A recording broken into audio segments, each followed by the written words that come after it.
semuanya. Seperti biasa di setiap hari Rabu pagi ya, bertemu kembali dengan saya Dr. Agus Joko Susanto dalam acara Sangkar Kopi Hangat. Acara ini seperti biasa membahas tentang apa itu autoimun dengan sistem imun tubuh kita. Topik akan berganti setiap hari Rabu dan nanti dari Sobat Muardi dan penyintas semuanya bisa mengirimkan usulan topik apa ya, boleh nanti kita akan jadwalkan. Dan seperti biasa 1 jam ke depan kita akan menghadirkan seorang narasumber yang kompeten di bidangnya, sehingga acara Sangkar Kopi Hangat ini acara yang bukan hoax ya, nanti bisa di-share, bisa di-joinkan ke siapapun ya, boleh. Sebelumnya akan saya sapa dulu nih dari Alergi Imunologi Internet Solo ya, dari Facebook maupun Instagramnya. Selamat pagi, semangat pagi semuanya. Dan juga dari Sobat Muardi untuk dari YouTube, Facebook maupun Instagram. Selamat pagi semuanya. Semoga kita semua diberikan kesehatan dan keselamatan ya, dan juga suasana hati yang cerah seperti udara di pagi hari ini. Di luar kelihatan cerah nih. Tapi nggak tahu kalau biasanya kan sore hari terus hujan ya, tapi alhamdulillah untuk pagi hari ini matahari sudah muncul, bisa beraktivitas di luar, mencari sinar matahari ya, dan insya Allah bisa membuat tubuh kita jadi sehat. Tetapi tetap saya pesankan adalah protokol kesehatan tetap dijaga dengan 5M ya, setiap minggu ini saya sampaikan 5M, memakai masker yang benar dengan menutupi lubang hidung dan lubang mulut. Kemudian tetap mencuci tangan dengan air sabun, dengan air yang mengalir, dan kemudian menjaga jarak dengan sekitarnya.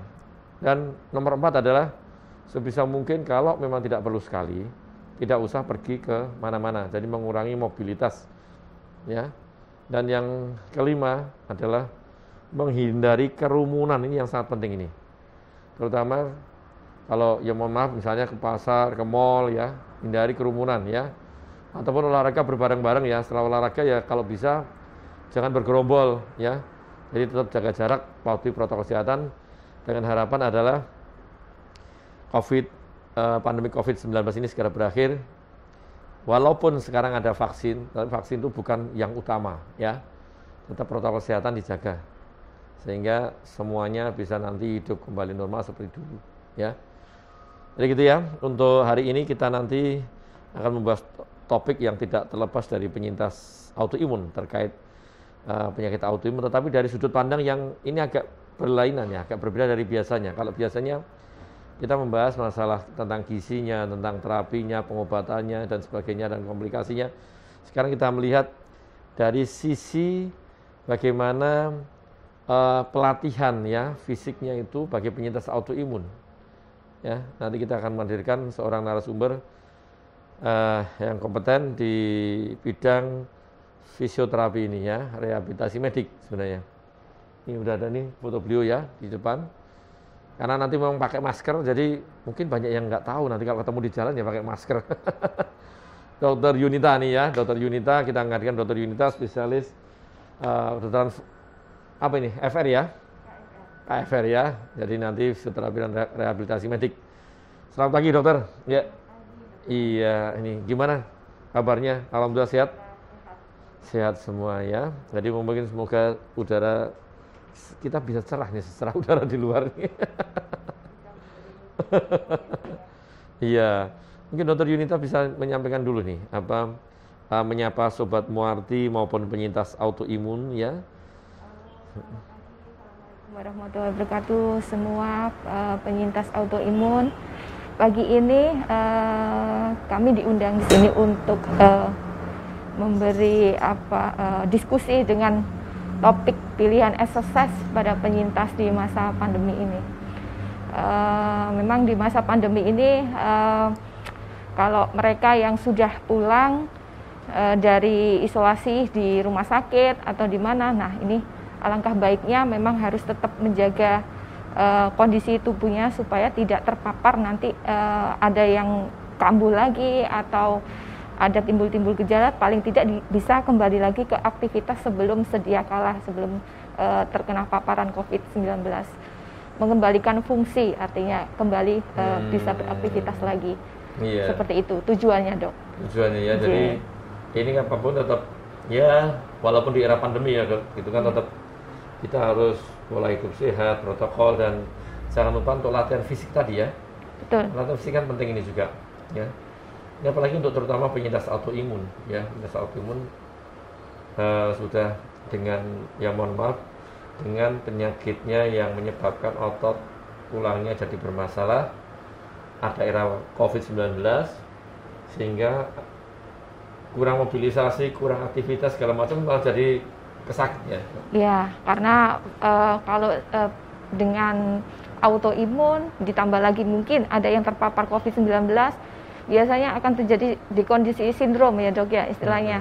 Mulai dari organnya jantung, parunya juga bermasalah, kemudian ada penurunan massa otot, kemudian ada penurunan kekuatan, bisa terjadi osteoporosis karena imobilisasi lama, belum lagi tekanan-tekanan, gesekan, terjadi luka dan sebagainya, sehingga menurunkan intensitas fungsi, akhirnya terjadi penurunan, tidak bisa melakukan aktivitas. Nah, tujuannya kita adalah di sini paling tidak mengembalikan aktivitas fungsional supaya bisa berpartisipasi di keluarga juga, di masyarakat juga. Intinya itu.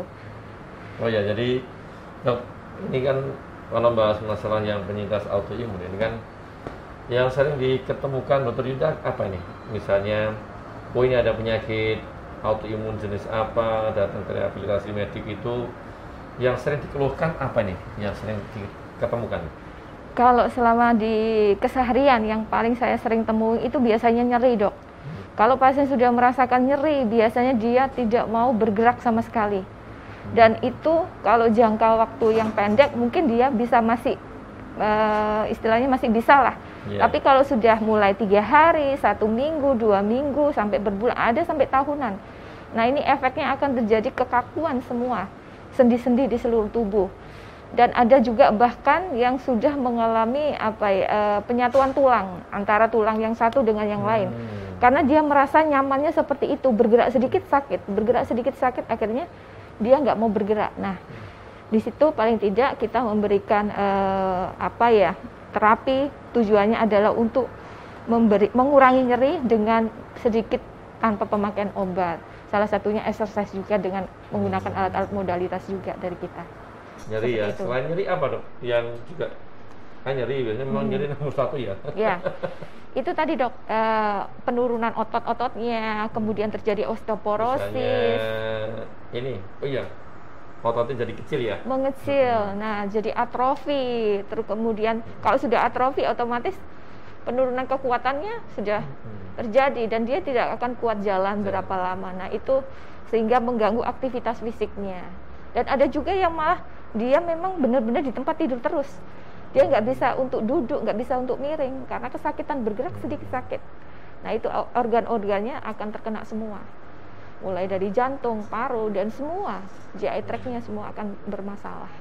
Seperti Terus itu. ini yang mungkin Sobat Muati maupun penyintas autoimun ingin tahu nih, Dok, kalau ini kita jarang gerak karena sakit, itu akibat yang paling serius apa nih kira-kira nih yang sering menyebabkan pasien tambah buruk kondisinya nih?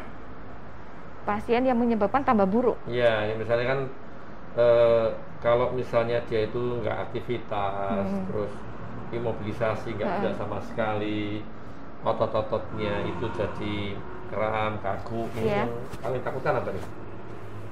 Selain dari psikisnya, depresi dan lain sebagainya, itu mempengaruhi kondisinya semakin memburuk, penyakitnya malah memberat, biasanya down seperti itu. Dan otomatis akan menanggung beban juga buat keluarganya. Di sisi lain, penyakit yang ada dari tubuh pasien itu sendiri, dia merasakan sudah istilahnya depresi yang berat karena dia merasa kok penyakitnya nggak sembuh-sembuh, sedikit gerak sakit. Nah itu mulai dari rambut, mulai dari organ dalam sampai luar, itu semua akan berdampak. Nah itu mungkin nanti ini mungkin nanti Dokter Dinta bisa menyampaikan ini sebenarnya olahraga apa sih yang diperlukan ini juga ada yang tanya nih dari Mbak Khairul Nur ya, selamat pagi. Ini dari penyintas autoimun nih ya. Dok nih mau tanya ini, saya udah push nih ya, orang dengan lupus ya. Ini saya ada pembengkakan jantung. Kemarin saya naik sepeda dok sekitar 10 menit nih. Saya terus mengalami keringat dingin dan ini menggem-menggem maksudnya. Dok, apakah saya bisa mencoba bersepeda lagi? Lah ini nanti juga sekaligus pilihan exercise apa yang cocok untuk si Mbak Khairul, karena ini seorang odapus ya, lupus, jantungnya agak bengkak ya. Mungkin ada pilihan, ini kan kalau sepeda 10 menit aja nggak ini. Nah, mungkin bisa disampaikan nih, pilihannya apa sih? Kalau untuk penyintas autoimun lupus yang kalau misalnya kondisinya masih bagus, dia tidak di tempat tidur aja tapi bisa beraktivitas kemana-mana. Kalau sebenarnya kalau mau milih latihan itu menurut saya harus kita tahu dulu kapasitas fungsi saat ini. Jadi kita cek dulu kapasitas yang dia punya. Kalau istilahnya kita harus mengukur VO2 max dulu pasien itu saat itu nilainya berapa. Baru nanti kita bisa convert ke metabolisme ekuivalen MET-nya. Satu pasien ini MET-nya berapa. Nah, nanti dari hasil MET ini baru kita memberikan program. Programnya apa, latihannya macam-macam. Nah, dari program ini kan ada, kalau orang minum obat itu kan ada dosisnya ya. Kalau kita juga ada. Jadi ada frekuensinya, ada intensitasnya, ada mode-nya, jenis latihannya, kemudian ada waktunya, berapa lama, time-nya. Nah, itu yang akan kita berikan. Kemudian nanti kalau sudah sekitar 2 minggu atau sampai dengan 4 minggu baru kita cek ulang lagi. Harusnya ada peningkatan VO2 max, baru kita bisa memberikan. Dari hasil VO2 max pertama, itu kita memberikan ke pasien edukasi, jangan sampai melakukan aktivitas atau olahraga yang melebihi dari MET ini. Kenapa? Kalau nanti sampai melewati hasil dari MET ini, akan terjadi itu tadi, tembul, sesak, nafas, menggah-menggih. Karena apa? Fungsi dari organ untuk kebutuhan oksigennya belum bisa maksimal. Dari situ nanti kita bisa memberikan programnya. Seperti itu, Dok. Terus ini yang paling mudah untuk sisa Mbak Khairul nih. Yang paling mudah ini apa? Contohnya, apakah memang harus dicek dulu ya tadi ya? Iya. Harus cek dulu ya. Kalau misalnya mau bersepeda memang dan untuk lain. ceknya agak sulit, mungkin Dokter Dinta bisa nyampaikan coba apa dulu kira-kira exercise yang nanti kapan dia harus berhenti? Gitu. Iya, Kalau misalnya yang paling mudah, biasanya kalau exercise itu ada yang di dalam, ada yang di luar kan. Kalau misalnya yang susah untuk keluar, yang di dalam di tempat tidur juga bisa, atau di dalam ruangan yang agak luas juga bisa. Yang pertama intinya kalau sebelum exercise kita harus tahu memberikan peregangan dulu, pemanasan dulu ya, paling tidak bisa antara 10 menit, 15 menit boleh. Tapi kalau ada orang yang punya keluhan kaku lebih lama, mungkin warming up-nya juga harus lebih lama. Kemudian latihan inti bisa antara 10 sampai 15, sisanya pendinginan. Nah, untuk jenis latihannya ini bisa macam-macam, Dok. Bisa dengan menggunakan jalan kaki aja atau jogging, atau mungkin latihan seperti sepeda tapi tanpa beban. Jadi latihan ROM tujuannya adalah untuk endurance. Endurance itu adalah kebugaran, untuk kardiorespirasinya juga. Tapi kalau nanti dikasih beban, nah itu beda lagi nanti fungsinya, bukan sebagai endurance, kebugaran, tapi untuk strengthening, penguatan. Nah itu kalau fungsi paru jantungnya belum bagus, timbul lagi itu keluhan. Seperti itu. Ya. Jadi gitu ya Mbak Khairul, perlu coba dulu ya. Tapi kalau untuk lebih jelasnya nanti setelah datang ke dokter, nanti kan akan dievaluasi dulu ya, dokter ya. Jadi memang perlu nanti dimengerti atau nanti dievaluasi. Setelah ada hasil evaluasi bisa disimpulkan sebenarnya olahraga apa yang cocok, kemudian harus bagaimana, harus berapa lama, kan nanti tetap diukur dulu ya. Diukur dulu. Tapi yang paling jelas adalah paling gampang pokoknya aktivitas jalan, tapi kalau sudah diukur, nantinya naik, tidak stabil, harus stop ya. Terus mulai ngos-ngosan, berarti berhenti ya. Jangan lupa tetap pemanasan dulu ya, karena ada pemanasan langsung Iya, itu nanti kan menimbulkan cedera otot juga ya, Dok. Gitu. Bukannya malah itu. dapat kebaikan, tapi tambah penyakit. Terus akhirnya pegelnya berhari-hari nggak hilang. Lah itu apa ya? Timbunan asam laktat ya, Dok ya, Iya, yang di dalam tubuh. Ini dari Puguh nih, Puguh Sigit ya. Dok, oh ini beda lagi, tapi tidak apa-apa. Dok, sering kemarin vaksin kedua di GOR. Oh, GOR sini, GOR mana tahu nih. Rasa jarum di lengan masih terasa sampai hari ini. Saat vaksin ke-1, sehari langsung hilang. Pertanyaannya apa, Mas Puguh? Kasih tahu, Dok. Ya, nanti seperti ini. Jadi tidak apa-apa ya. Ini tidak apa-apa di luar itu, Mas Puguh.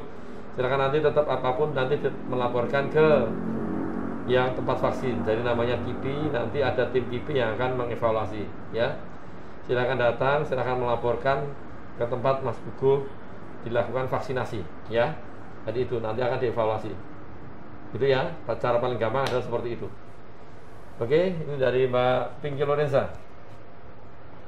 Pagi Dr. Agus dan Dr. Yunita, saya polimiositis ya dan dermatomiositis nih, nyeri hebat di lutut sebelah kanan, leher dan bahu, bahkan nyeri di dada sampai sulit nafas. Karena kebetulan saya punya asma juga. Kira-kira solusinya bagaimana? Ya ini, kebetulan saya juga ada asma. Oh iya sama. Ada gangguan jantung paru juga ya sebenarnya. Ya, jadi lutut kanan, leher, bahu, ya.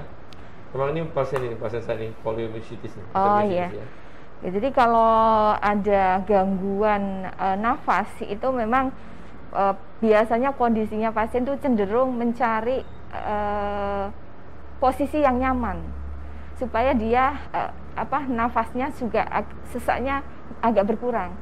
Tetapi dalam jangka waktu nanti yang lama biasanya akan terjadi kekakuan otot-otot dinding dada. Nah, makanya dari itu kita biasanya menyarankan untuk melakukan stretching, peregangan otot-otot dinding dada. Nah, latihannya macam-macam. Bisa dengan dibantu dengan orang yang membantu, atau kita melakukan sendiri di tembok. Seperti kayak gini, tapi ada dikasih tahanan jarak berapa detik, ulangi lagi. Jadi tujuannya adalah untuk meregangkan otot-otot dinding dada. Karena otot-otot ini adalah otot-otot bantu nafas sebenarnya ya. Kalau otot utama kan memang diafragma ya, Dok ya. Jadi kalau misalnya otot diafragma sudah mulai terganggu, maka akan mempengaruhi ini. Nah, kalau ini sudah mulai kaku, kemudian nafasnya sudah ngos-ngosan, nah otomatis ini akan terganggu banget. Kemudian dilakukan juga latihan dengan breathing exercise, latihan pernafasan. Latihan pernafasan dua macam, bisa dengan menggunakan biasa seperti biasa atau menggunakan alat, Dok. Kalau menggunakan alat nanti kita tahu ukurannya. Kalau biasanya menggunakan insentif spirometri, Dok. Nah, kalau insentif spirometri itu ada ukurannya 500 mili, ada yang 750 mili, ada yang sampai 1000. Nah, kalau di awal latihan dia cuma bisa niup 500, dengan harapan kalau exercise nanti bisa naik jadi misalnya 750 atau 1000 mili. Nah, kita bisa pantau. Tapi kalau kita latihan secara tanpa alat, kita nggak tahu gitu. Jadi itu harapannya nanti kalau insentif spirometrinya naik, biasanya sesaknya juga akan berkurang. Dan jangan lupa biasanya kalau ada sesak nafas, misalnya ada bronkitis dan tambahan, biasanya lendir banyak. Caranya kalau misalnya sebelum ketemu sama dokter, biasanya saya selalu menyarankan minum air putih hangat habis bangun tidur. Jadi sebelum makan minum dulu sedikit, kemudian kita rangsang batuk, dikeluarkan. Jadi tujuannya air itu mengencerkan, begitu sudah diencer baru kita batukkan, keluarkan. Diulang-ulang sampai 2 kali 3 kali. Kalau sudah bersih boleh minum banyak-banyak untuk membersihkan jalan nafasnya. Jadi ininya tetap, ototnya juga tetap terjaga, pernafasannya juga ikut longgar, seperti itu. Itu Mbak Pinky, nanti kalau memang belum jelas nanti kita kontrolkan ke bagian rehabilitasi medik ya. Nanti biar ketemu Dr. Yunita ya. Dr. Yunita, terus nanti biar bisa dapat ini cara-caranya ya. Tekniknya bagaimana untuk mengurangi nyeri, untuk menguatkan otot pernafasan ya kan.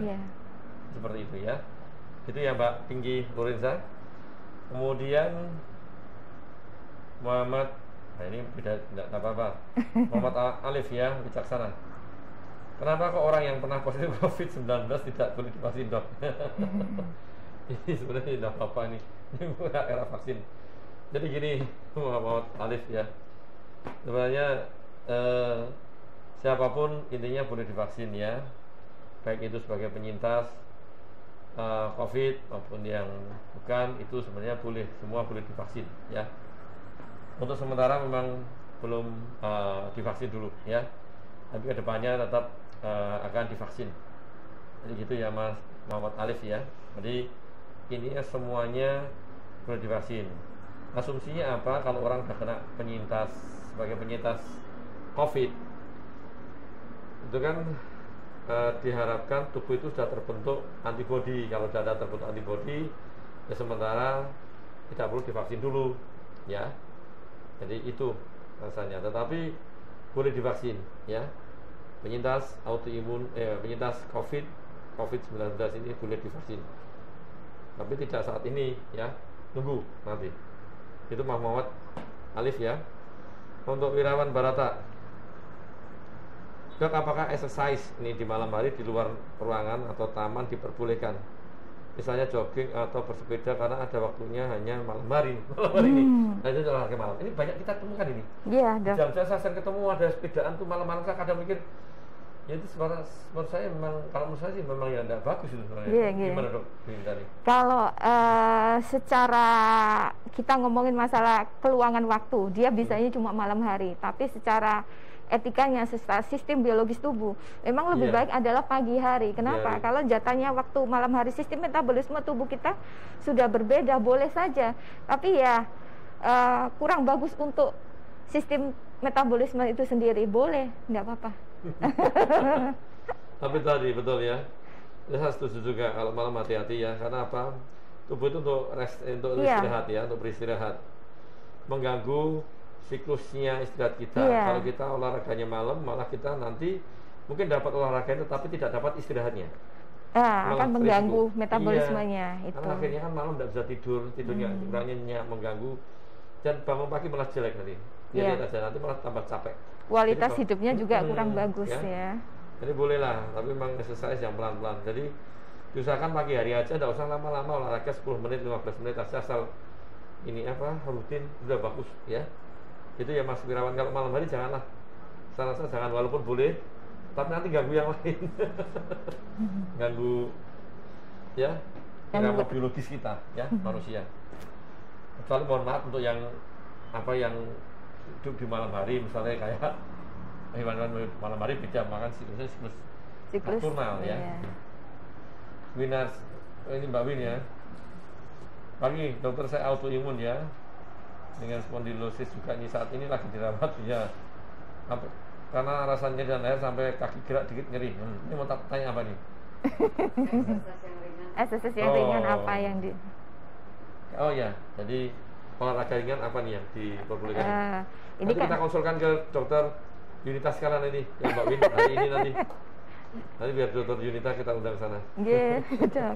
Jadi untuk kasus ada RA, ada SLP, ada HNP, ada nyeri juga di leher. Kalau misalnya nyeri, selain dibantu dengan obat-obat, biasanya kita juga mengedukasi untuk kompres juga. Kalau misalnya dia terasa hangat dan panas, ya kita edukasi untuk kompres es. Jadi pendinginan supaya jaringan sekitarnya juga tidak terjadi inflamasi, Dok. Kemudian tapi kalau nggak ada panas, boleh kita kompres pakai air hangat itu. Kemudian untuk exercise, ini exercise yang apa? Untuk leher, untuk pinggang atau bagaimana ini? Kalau untuk nyeri leher, kita lihat dulu ya hasil fotonya ya. Kalau misalnya hasil fotonya dia ada penyempitan di leher, kita jangan terlalu banyak melakukan gerak romnya itu. Paling tidak kita edukasi untuk isometrik aja, itu akan lebih aman. Tapi kalau misalnya dia nggak ada penyempitan, boleh latihan rom. Jadi rom untuk leher boleh ke segala arah. Tapi jangan terlalu berlebihan ya, soalnya nanti akan mempengaruhi timbul lagi nyeri yang tadinya sudah berkurang. Kemudian spondylosis HNP, Dok, ini lumbal. Nah, untuk yang lumbal, untuk mereka yang tidur di tempat tidur, itu bisa latihan di tempat tidur juga. Latihan peregangan, misalnya pergelangan kakinya bisa naik turun. kemudian latihan untuk gerak sendi pinggul, kemudian yang penting adalah latihan otot-otot di perut sama pinggang. Jadi susah ya dok ya, kalau mau ngomong aja sama praktek itu harusnya khawatirnya salah persepsi kalau ngomong. Jadi kalau praktek intinya adalah tidur terlentang dengan perut dikempiskan, terus pinggang menempel di tempat tidur. Ya. Praktek ya tuh. Nah, makanya dok harus praktek. Nah itu harus ditahan dulu beberapa detik. Ulangi lagi. Itu terlentang. Kalau posisinya telungkup, mengkurap boleh. Sama juga kondisinya. Jadi perutnya dikempisin, terus nekan ke dalam tempat tidur, ditahan dulu beberapa detik, baru diulangi lagi semampunya pasien. Kalau untuk latihan gerak kaki, itu cuma latihan gerak sendi aja sih, untuk lututnya, pergelangan kaki, sama ini sendi pinggulnya. Itu aja, nanti bisa diulangi sehari bisa 2 kali, misalnya pagi, sore, atau habis sarapan kayak gitu. Itu sih bisa. Habis makan nanti nggak perutnya sakit? Kalau nanti sebelum makan nanti lemes dok, nggak sampai. Makanya gini, makanya nanti sedikit dulu, makan sedikit, olahraga, habis olahraga nanti makan lagi setelah 3 jam ya. Begitu ya Mbak Win, nanti kita konsultasikan aja ke rehapedik aja ya. Jadi flamboyan ya. Untuk dari Indah Susanto ini, yang dari Facebook ya. Latihan untuk ibu hamil trimester pertama ini apa ini? Ya ini sesama ibu ini. Latihan hamil untuk trimester pertama. Kan latihan apa nih yang baik?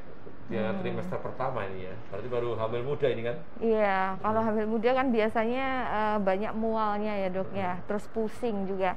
Jadi paling tidak itu lebih disarankan untuk latihan pernafasan, sama latihan keseimbangan, sama peregangan otot-otot ini aja sih sebenarnya. Kalau untuk terlalu banyak gerak di ruangan nanti malah pusing, muntah juga sebenarnya. Jadi kalau untuk latihan pernafasan seperti yang di awal tadi dok, kalau misalnya mau memakai alat boleh, tapi kalau nggak mau memakai alat boleh ada yang pakai sedotan atau mungkin pakai balon. Balon itu ditiup, nanti kalau sudah melembung dikempesin lagi, tiup lagi. Jadi sambil begitu di ruangan yang tenang sama relaksasi, biasanya dia akan moodnya akan lebih baik lagi, lebih rileks. Dan mengurangi ketegangan otot-otot terutama di leher, di pinggang, dan di perut juga. Itu akan lebih menyamankan ya dok ya. Itu tadi seperti itu. Solusi terbaik tadi. Tapi jangan dikempesin. Kan niup balon kan, udah satu. Nah, jadi bikin mainan dok. Bikin mainan dok. Jadi beli, ini berarti bagus nih. Ini lebih bagus nih. Nanti anak-anak pengen balonnya diberikan terus nanti selesai latihan dapat hasil ya dok ya. Iya. 10 balon. Udah bagus nih ya. Gitu ya Mbak Indah Susanto, nanti bisa konsultasi. Ini kalau dekat di Solo Raya bisa datang ke rumah Dr. Mardi nih ya. Dari Mbak Lucy Palusia nih, luar biasa dari Kalimantan Barat ya, hadir ya. Selamat pagi di Kalimantan Barat. Terima kasih ya. Jauh banget ya. Iya, terus kemudian di Arif Setiawan nih, dok saya fraktur tibia nih. Tibia fibula sepertiga tengah. Pluris ya. Dua-duanya kena ya. Iya. Beroperasi 23 hari yang lalu, kenapa ada bagian mata kaki dalam dan lutut luar ototnya gak kerasa kalau disentuh, itu kenapa ya dok? Nah ini apa nih, gimana dok? Ya, patah tulang dan sudah dioperasi, operasinya sudah pakai besi, pasang besi ya dok ya, otomatis ya. Nah kita ini kan nggak tahu ya, di situ kan ada saraf, ada otot, ada tendon dan sebagainya. Kalau untuk mengetahui ini tidak terasanya itu karena apa ya, lebih baiknya memang harus dicek dulu dengan EMG ya dok ya. Hantaran saraf pingnya itu bagaimana, jangan khawatirnya itu saat terjadi fraktur itu ada saraf istilahnya nervus peroneus biasanya itu yang terkena, atau suralis yang terkena. Nah itu kalau sudah terkena biasanya ada kesemutan, ada tebal dan sebagainya. Tapi ditunggu dulu, karena kalau proses penyembuhan ini antara 3 sampai 6 bulan itu ada progres, artinya sarafnya ada perbaikan. Tapi kalau selama waktu itu dia tidak ada perbaikan atau terjadi penurunan, khawatirnya dia ada lesi di saraf yang daerah itu. Jadi lebih baik memang harus kontrol ke bedah tulang atau ke saraf juga untuk mengecek EMG-nya gitu. Terus ini yang ditanyain apa dok? ini kenapa ini kok bisa Oh, rasa cuma kaku kenapa tadi aja ya dok Iya. ya? Jadi seperti itu dok. Jadi itu ya Mas Tari Setiawan, nanti silakan nanti kontrol, dan kalau nanti dokter akan menentukan oh ini perlu juga dikontrolkan ke rehabilitasi medik untuk menjalani fisioterapi atau tidak. Ini kalau fisioterapi gimana dok? Bisa enggak? Boleh dok, boleh. Cuma kalau dia ingin tahu ini kenapanya, nah itu harus pengecekan Iya. ulang ya. Kalau untuk mengurangi rasa kaku, nyeri dan kesemutan itu dengan fisioterapi bisa nggak? Kesemutannya? Boleh Apa sih harus dok. tergantung tempat di mana sarafnya kena, itu nggak usah? Ya itu tadi dok, kalau misalnya prosesnya dalam proses perbaikan, mungkin akan terjadi perbaikan nanti kalau terapi. Tapi kalau memang dia ada lesi benar, biasanya nggak akan terlalu banyak progresnya, seperti itu. Jadi gitu ya Mas Santai, silakan nanti kontrol ya ke dokter yang tadi dokter bedah tulangnya nih ya. Iya. Dan sebaiknya nanti juga kalau memang diperlukan ke fisioterapi, memang nanti dokternya akan menyarankan ke fisioterapi ya. Dari Mbak Eka Puji ini dari Purworejo ya, selamat pagi Purworejo ya. Dan ini dari Mbak Rizka Pasani, ini dari Puskesmas Cepu ya, selamat pagi Puskesmas Cepu, selamat pagi Mbak Rizka Pasani. Ini selamat pagi dok, saya penyintas COVID nih, terkena Desember 2020 sampai Januari 2021. Riwayat penyakit dahulu asma ya, punya asma ini. Gejala saya sampai saat ini nafas pendek-pendek, sesak, malaise, myalgia. Pengobatan rutin sejak sebelum COVID.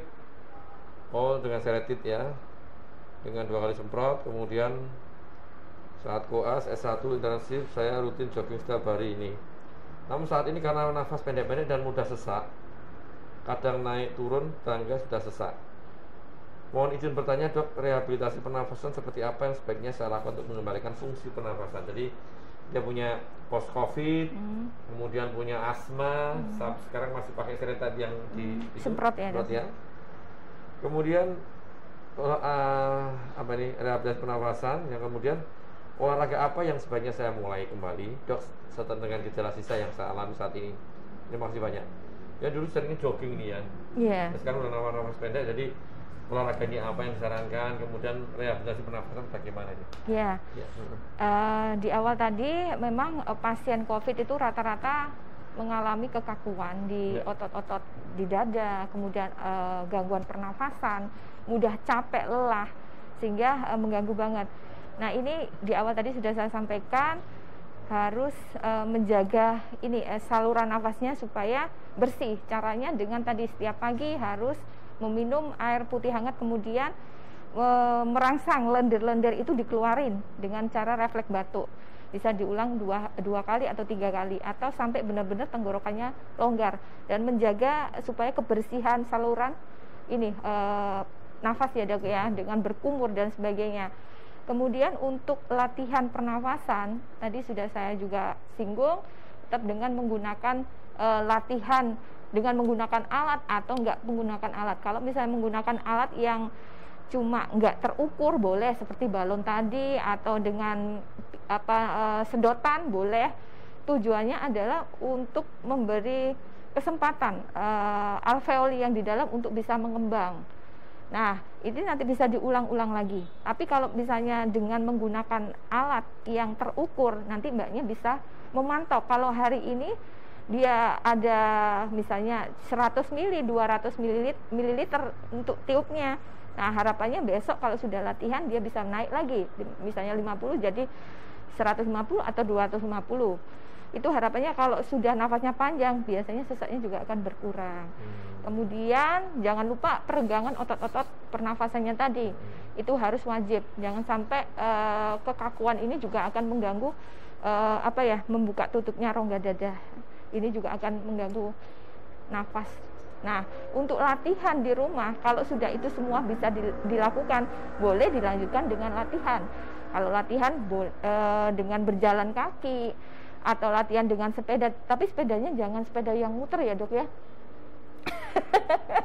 Sepeda kalau bisa sepeda statis sih sebenarnya. Tapi kalau di rumah nggak ada ya pengennya jalan-jalan. sepedanya.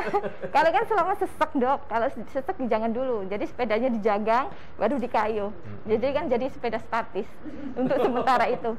Itu kan ide ya. Oh, pakai itu ya. Ya penyangga itu kan ya. Iya Dok. Nah ya. itu. Terus di depannya ada TV yang boleh. Yang ada ini. Supaya ada tahan lama Dok. Ada panorama, jadi nah, seperti itu loh. Nah itu bagus Dok. Oh ternyata melewati danau, lewati sawah, cuma di TV. Iya Dok. Bagus tuh virtual, sekarang kan virtual tuh. Tetapi olahraganya bukan virtual. Ternyata soal virtual. Karena jagani nanti itu tadi Dok, kalau sesek dan sebagainya ada proteksi kan. Kalau sudah timbul sesek, sudah istirahat. Itu. Jadi kalau mau olahraga sebenarnya dihitung dulu sih nadinya berapa. Nanti begitu udah mulai sesek dihitung nadinya udah naik, oh udah stop sudah. Minum air putih hangat sudah istirahat. Itu sarannya. Itu kan lebih bagus ya. Bagus ya. Jadi gitu ya Mbak Rizka Parsa nih. Ini dokter umum ini ya. Dokter umum di Puskesmas ya. Semoga di Puskesmas Blora ini, Blora apa tadi Mbak? Cepu ya? Cepu ya? Cepu ya. Semoga aman ya. Dari kasusnya COVID juga tidak bertambah banyak. Ini gimana Mbak Rizka di sana kasus untuk COVID di Cepu menurun ya? Semoga sih. Dan kita harapkan semuanya di Indonesia dan seluruh dunia juga semoga bisa menurun ya. Untuk saat sekarang sih kondisi di Solo juga untuk yang pelaporannya sih menurun pelaporannya, tapi kenyataannya walau alam nggak tahu, tapi jelas pelaporannya menurun. Kasus yang kita temukan juga di rumah sakit juga menurun ya. Apakah ada takut ke rumah sakit ya? Ya itu dong. Jadi itu, seringnya itu. Atau mungkin malah sudah terbentuk herd immunity secara alamiah karena apa?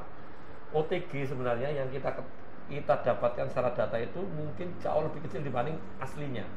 Sebenarnya banyak sekali aslinya yang OTG sebenarnya dibanding yang OTG yang ada datanya. Kan orang takut kalau itu ya. Jadi sebenarnya saat itu mungkin malah menurut saya memang sudah terbentuk herd immunity secara alamiah ya. Ya syukur-syukur alhamdulillah kalau sudah seperti itu. Jadi nanti kan kita bisa, makanya ini kenapa kok angkanya menurun ya. Takut ke rumah sakit, kedua kali memang terbentuk herd immunity secara alami ya. Itu dari Facebooknya Muartini, dari Harin.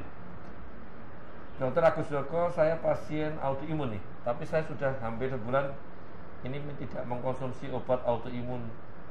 Apa nggak apa-apa Dok? Asam lambung saya kambuh, nggak bisa makan sama sekali soalnya. Oh maksudnya sudah sebulan nggak minum obat ya. Yang penting gini, satu saya lupa ini autoimun jenis apa ya. Jadi tergantung autoimun jenis apa dulu ya. Autoimun jenis apa, yang kedua kali komplikasinya udah sampai mana ya. Kalau dengan tanpa obat, contohnya gini, yang paling gampang itu kayak autoimun yang satu organ aja, misalnya vitiligo kan tidak usah diobat ya, atau obatnya memang topikal, atau misalnya psoriasis ya, itu kalau memang sudah terkontrol baik kan tanpa obat juga bisa. Atau Sjogren ya, Sjogren syndrome.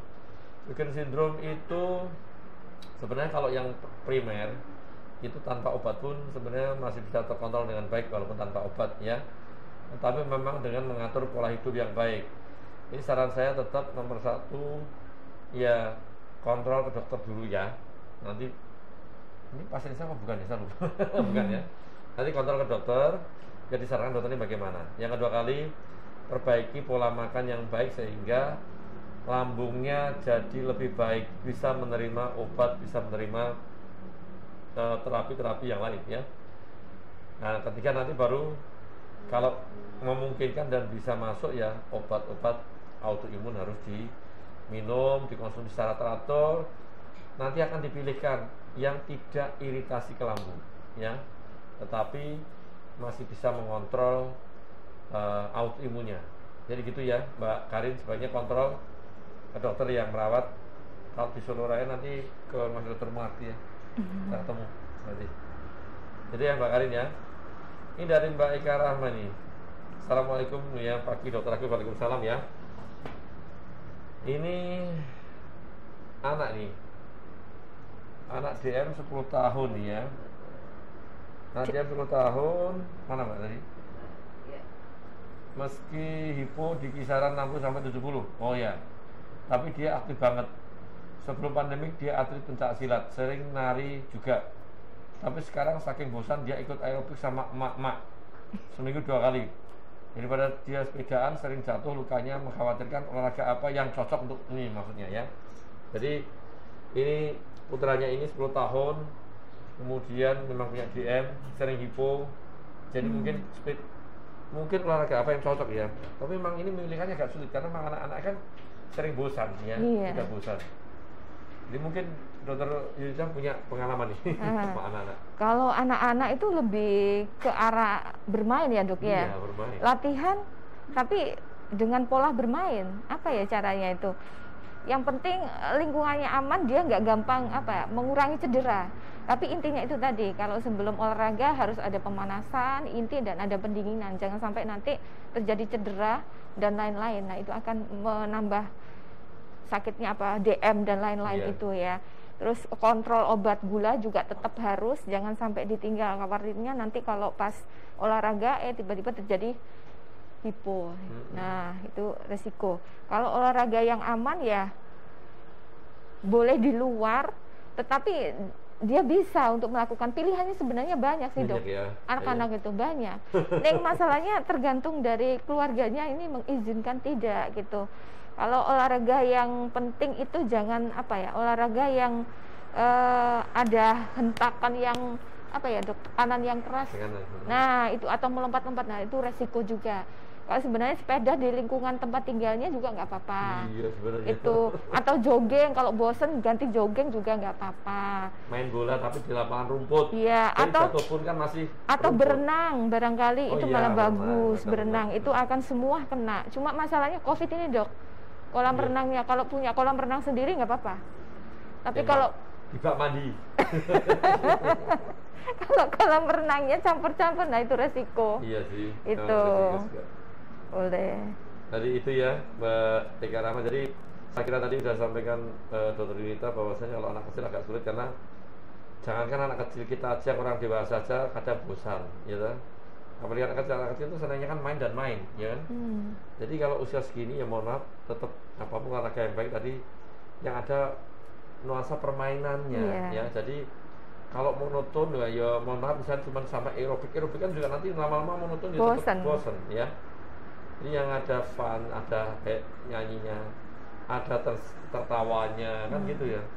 Tertawa itu membuat juga mau olahraga apapun ada tertawanya sehat. Membikin imunnya jadi naik lagi.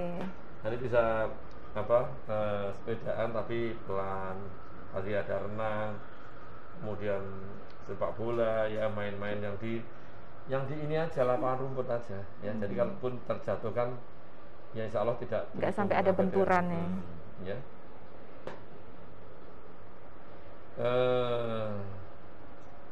Oh dari ini Mbak Dian Mika Haidar ya. Selamat pagi dokter nih. Saya mau tanya, semalam Haidar susah gerakin badannya saat giliran tidur, waktu mau pindah posisi tidur sempat nangis waktu nggak bisa gerakin sama sekali. Akhirnya bisa dengan sedikit paksaan. Olahraga apa yang bagus dokter ini? Ini Haidar ya. Usia berapa ini dok? Ini di bawah 14 tahun itu, 12 berapa tahun ya? Sering luka tanpa sebab juga. Dokter beberapa waktu lalu sadar kalau ada luka dan merasakan sakit, tapi ditanya nggak tahu kenapa. Anak kecil yang seperti itu, tahu-tahu sakit, tahu-tahu ini ya, tapi nggak tahu. Ya. Jadi itu ya. Jadi yang olahraga apa ini? Jadi ini punya rheumatoid arthritis kan ini, RA juvenile ya. Juvenile RA. Ini umurnya di bawah 14 tahun kan, 14 tahunan ya. Kalau misalnya masih nyeri, misalnya kita beri kompres dulu. Kalau misalnya itu kondisinya panas, akut ya kompresnya pakai es. Tapi kalau tidak ada, bisa kompres pakai air hangat. Baru nanti misalnya kalau ada oles topikal untuk mengurangi nyeri, boleh diolesin baru bisa digerakkan. Kalau latihan yang mana yang nggak bisa digerakkan, justru itu yang harus dilatih. Jangan sampai setelah dikasih obat nyeri, terus nyerinya berkurang, terus didiamin. Nanti kalau obatnya udah habis, dia merasa nyeri lagi, nggak mau gerak lagi. Intinya ya mana yang nyeri, mana yang nggak bisa digerakkan, adalah itu latihan paling tidak di stretching, kemudian latihan ROM dan lain sebagainya. Tujuannya ada itu. Jadi itu ya, Bu tadi ya, jadi Haidar, nikah Haidar tadi ya. Jadi tetap apapun ini ya, kayaknya sih misalkan ini kan anaknya kan agak gede gendut ya. Jadi sebaiknya dengan sebesar itu ya hati-hatilah, olahraga dipilihkan yang tidak banyak aktivitas yang berat ya.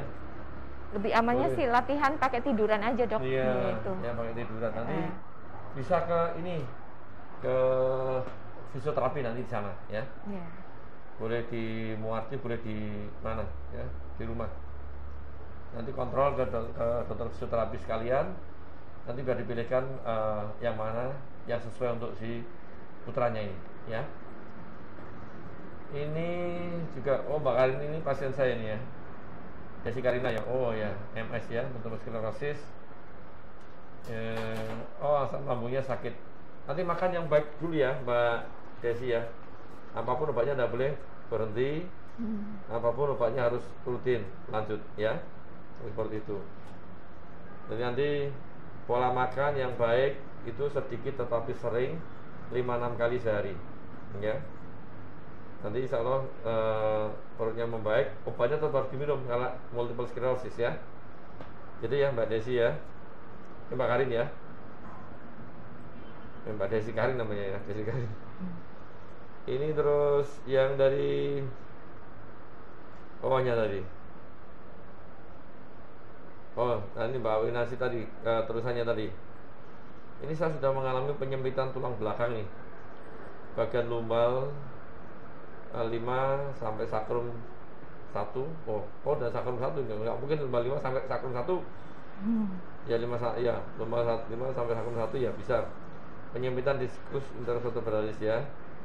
Oke, ini udah ada penyempitan. Jadi tadi untuk olahraganya apa nih yang tadi ya? Seperti tadi sama Dok. Jadi latihan menguatkan otot-otot perut sama otot-otot pinggang. Caranya seperti tadi yang saya sampaikan di awal. Dan jangan lupa kalau misalnya mau beraktivitas, alangkah baiknya memang harus pakai stabilisasi untuk vertebra tulang belakang, bisa pakai korset dan lain-lain. Jangan sampai nanti penyempitan itu karena gerakan tulang belakang saat kita aktivitas itu akan mempersempit dari diskusnya sehingga sarafnya nanti malah mengalami penyempitan. Iya. Nanti kita konsulkan ke fisioterapi ya Mbak Win. Nanti insya Allah nanti biar kita datang ke Flamboyan. Dari Mbak Eka ya, Eka Puji. Dok mau tanya nih, kenapa penyintas COVID itu vaksinnya harus nunggu 3 bulan setelah terinfeksi virus? Nah ini sebenarnya juga ya tidak apa-apa nih. Ini beda dari topiknya. Jadi gini Mbak Eka ya, penyintas COVID dan tadi sudah saya sampaikan di depan. Jadi sebelum kita bicara tentang vaksin, kita cerita dulu tentang sistem imun, karena ya terasakan kopi kan kita bahas sistem imun juga. Jadi kita memiliki sistem imunitas yang mana sistem imun ini kan mengenali apapun yang masuk tubuh kita ya. Salah satunya virus COVID juga ya. Virus COVID itu bisa dikenali di tubuh kita. Nanti setelah tubuh kita itu mengenali virus COVID-19 tadi, 19 ini ya, itu kemudian tubuh akan membuat memori, ingatan, dan membuat antibodi terhadap virus COVID-19 ini ya. Nah, kalau memang seseorang terkena virus COVID-19 dan ada gejala-gejala yang signifikan atau gejala-gejala yang kelihatan nyata, seperti adanya panas, demam, sesek ya, terus kemudian ada batuk-batuk ya, itu biasanya nanti kalau sudah sembuh, tubuh sudah menghasilkan antibodi yang cukup banyak ya, karena tadi sudah terkena COVID-19, jadi menghasilkan antibodi yang cukup banyak yang bisa melawan atau menahan infeksi virus COVID-19 yang mau masuk tubuh kita lagi ya. Ditambah juga ada sel memori di dalam tubuh kita. Nah, antibodi yang sudah terbentuk dengan sel memori ini nanti tugasnya adalah menjaga, misalnya nanti yang bersangkutan mau kena kemasukan virus COVID lagi, sehingga ini langsung dihancurkan virusnya, jadi tidak terkena lagi. Memang kenapa 3 bulan, memang dari literatur juga ada disampaikan bahwasanya ada menyampaikan 3-4 bulan setelah terkena COVID itu antibodinya itu mengalami penurunan drastis sekali, ya, sampai hilang. Memang sudah disampaikan di penelitian, sehingga diharapkan atau memang dimaksudkan kenapa 3 bulannya divaksin COVID-19 ini. Jadi itu ya. Jadi tapi memang tidak semuanya terus 3 bulan hilang, enggak. Tapi ini dari penelitian tidak semuanya, belum semuanya ya. Kita mengambil angkanya, mengambil waktunya 3 bulan ya.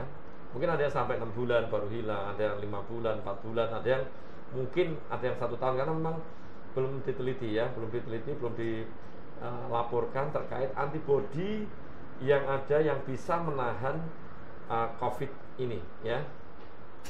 Yang ada yang dilaporkan adalah 3-4 bulan setelah terkena infeksi COVID, antibodi dalam tubuh kita itu mengalami penurunan yang nyata sampai tidak ada, sehingga perlu dilakukan vaksinasi COVID-19. Itu ya, si Mas Eka Puji ya. Terus dari Sarwanto Agus nih, maaf Dokter Agus, izin bertanya, ini juga sama nih, menyampaikan untuk teman-teman kami yang punya penyakit autoimun, kapan bisa diberikan vaksin? Maaf dok, terlambat bergabung ya, tidak apa-apa. Jadi vaksin COVID untuk yang sekarang ada yang di Indonesia ya, Dokter Yinta, ini kan adalah vaksin Sinovac. Vaksin Sinovac itu virus yang sudah mati ya, yang dimatikan, sehingga sebenarnya relatif aman untuk kita, karena memang sudah mati. Kalau barang mati kan tidak mungkin hidup, ya kan? Sehingga relatif aman untuk kita terima vaksinnya. Walaupun memang kalau ditanya, mungkin ini masalah efikasi dan sebagainya, safety-nya sebenarnya untuk yang vaksin mati kan relatif juga lebih aman sebenarnya ya, dibanding dengan yang vaksin dengan menggunakan virus yang hidup. Virus hidup memang secara ilmu itu memang imunogenitasnya atau dia menimbulkan antibodi itu memang lebih baik dibanding yang virus mati. Tetapi seiring dia juga naik yang banyak, keamanan juga dia akan jadi lebih rendah dibanding yang virus mati. Tadi itu ya. Nah, untuk kapan penyintas autoimun ini sedang kita bicarakan ya. Yang kita bicarakan dan kita diskusikan di nasional untuk autoimun kapan ya. Tapi yang jelas nanti setelah ada rekomendasi yang menyatakan autoimun sudah diperbolehkan, nanti penyintas autoimun akan mendapatkan vaksinasi COVID-19. Walaupun sekarang memang yang untuk tidak semua penyintas autoimun tidak boleh, tidak. Cuman beberapa aja yang terkenal atau yang berat-berat, seperti contohnya ada lupus, ada Sjogren, rheumatoid autoimun, kemudian ada vaskulitis ya. Itu memang untuk sampai sekarang belum direkomendasikan untuk mendapatkan vaksin COVID-19 ya. Tetapi untuk yang autoimun jenis lain seperti ada vitiligo, ada kemudian psoriasis yang terlalu baik, kemudian ada DM ya, DM tipe 1 dengan autoimunnya, itu kan juga bisa mendapatkan vaksin COVID-19. Jadi itu ya. Jadi tetap nunggu aja kapan kita akan mendapatkan vaksinasi yang Sinovac ini. Ya, itu ya Mas Sarwanto Agus. Dan kemudian dari Mbak Mika ini tadi sudah ya. Terima kasih ya, terima kasih juga Dr. Agus dan terima kasih Dr. Yunita ya. Jadi itu memang nggak terasa ini 1 jam mau habis ya. Selesai. Dan jangan lupa ini untuk yang Sobat Muardi dan penyintas autoimun, kalau penyintas autoimun sudah masuk di grupnya komunitas autoimun, kita memang memiliki grup komunitas autoimun ya Dr. Yunita. Ini untuk yang Sobat Muardi yang ini hanya yang penyintas saja ya, mohon maaf, yang penyintas saja yang boleh ikut di grup komunitas autoimun. Kita memiliki grup komunitas autoimun, silakan dicatat ya. Jadi ada nomor WhatsApp-nya di 0852 8206 2239 ya. Saya ulangi, grup komunitas autoimun, hanya autoimun saja, 0852 8206 2239 ya. Dan kalau sudah dilihat kan ini jam kerja ya, biasanya jam kerja kan sulit untuk lihat live ya. Nggak usah kecewa ya, nanti bisa lihat kembali layangan live streaming pada pagi hari ini di Facebook maupun YouTube-nya Rumah Sakit Dr. Marli. Dan kalau sudah dilihat, diapakan Dokter Yunita? Kan kalau kita udah lihat kan harusnya jangan harus diapakan ini? Harus di like, follow sama subscribe dan share ya, karena memang di acara Sang Kopi Hangat ini tidak ada hoax ya, karena kita menghadirkan narasumber yang kompeten di bidangnya.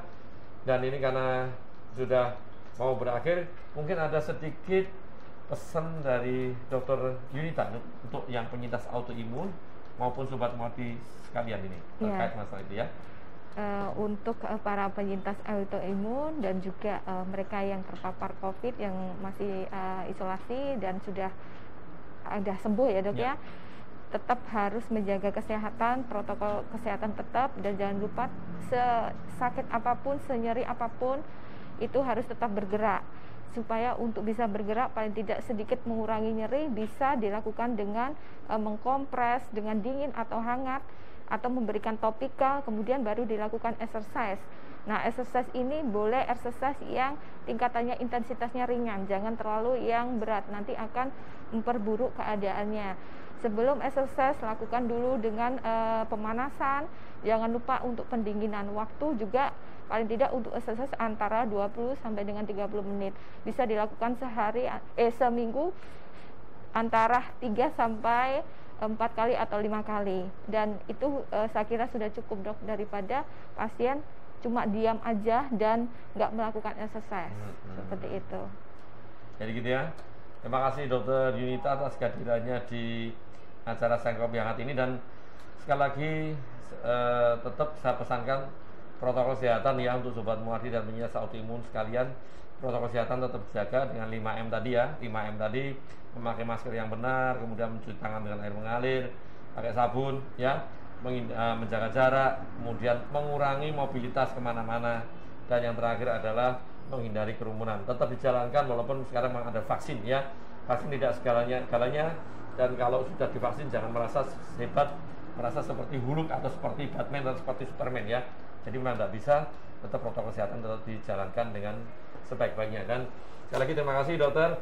Dan kita akan bertemu kembali ya di acara Sanggar Kopi Hangat di setiap hari Rabu pagi jam 9 sampai jam 10 dengan topik yang berbeda ya. Mungkin cukup sekian di acara pada pagi hari ini. Akhirul kalam, wassalamualaikum warahmatullahi wabarakatuh. Waalaikumsalam. Selamat pagi.